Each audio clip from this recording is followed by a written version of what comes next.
Bacon here with Jedi Knight. Breaking news!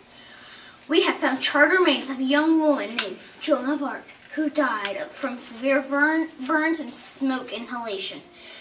We take now live to the coroner's office where respondent Tomei To is standing. Tomei? Thanks, Jed. We are now in the coroner's office. Can you tell us what you saw when Joan of Arc died? Yes, Joan of Arc died by the English when they tied her up to a pole with logs of burning fire to suffocate the young 19-year-old woman. She inhaled too much smoke, including being burned. Thank you for your detailed news. Hi, what do you know? Why did Joan of Arc die? Joan of Arc died because she won the 100 Years' War. Joan of Arc was put on trial for witchcraft and so was then killed. Another reason why she was killed was because she took the English's king's position away from him and gave it to Charles VII. The English paid someone to tie her up and to have her killed. Well, that's all. From here. Back to you in the studio, Chris and Jed. Wow, fascinating developments, Tomei.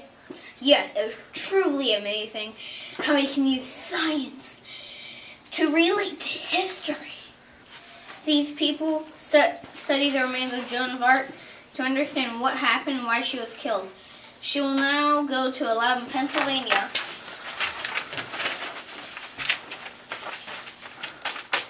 where our on-location correspondent, Avocado, is with Raquel Fleskes. Miss Fleskes is a genetic anthropologist who also uses science and the remains of people to piece together colonial history. Avo. Hi, I'm Avocado, and today we are interviewing Raquel Fleskes right here at the University of Pennsylvania. She is a genetic anthropologist who explores the DNA from colonial people. Ms. Fleskes, please tell us about your work. Yes, that's right. I work with DNA from colonial American graves. I use small samples of bones or teeth, grind them up into a powdery liquid, nitrogen, which helps with making bones cold.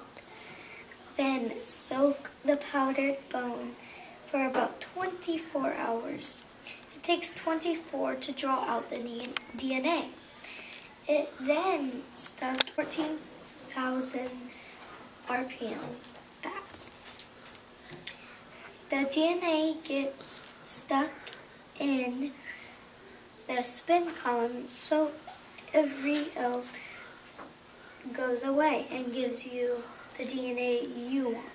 I use DNA from colonial European and African to understand individuals and to solve where they are from originally, and I am trying to give people a voice in history when they don't normally have a voice in history. I especially want to find African DNA to know where these people came from originally before America. Using the DNA from the person's teeth or bones, I can find out where they're from, their ancestry, their gender, etc. Wow, that is truly amazing to give a voice to people who traditionally in history do not have a voice. If you could share ways for students to get involved, what would you say? Don't give up. If you want something or to accomplish something, keep going, even if it's hard. You can do almost anything you believe you can do. And if you are curious about something, go and study about it to better understand. Thank you so much, Ms. Fleskes. It is amazing what a strand of DNA can share with us. Back to you, Chris and Jed. Thank you, Aldo. DNA is a fascinating part of all life. But why is it so important? How much DNA do we actually have? Football Mike is standing by with 4th graders in Virginia who just spent several days learning about this very topic. But first, let's check in with our meteorologist, Sunny Weather, for a weather outlook. Sunny weather, and our barometer says it is 99 HPA, and the wind is not really blowing because it's not really windy outside, and it looks like it would be 75 degrees according to the thermometer. And then it looks like there's cumulus clouds and stratus clouds in the distance. And our rain gauge is at 0 because it hasn't been raining. To you. And Football Mike is here now to tell us the facts and fiction of DNA. Football Mike? I'm here with the 4th graders. They learned that DNA really stands for deoxyribonucleic acid. That's a lot to say. The scientists use DNA to tell people where they came from. The 4th graders learned that G and C go together and A and T go together. We have lots of DNA in us. There are 2 meters of DNA in one cell and 20 trillion kilometers in our whole body. In fact, our DNA is able to go to the sun and back 75 times. The 4th graders measured a scaled-down version where 1 inch equals 100 million kilometers. The scaled-down DNA was 5 yards and 20 inches. The 4th graders said yesterday they extracted DNA from a strawberry.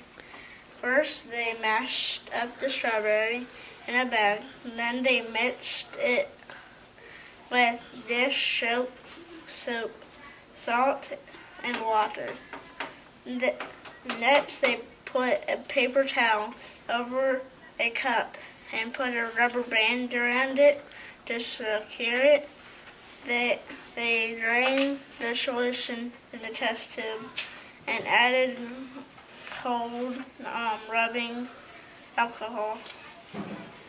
DNA came out.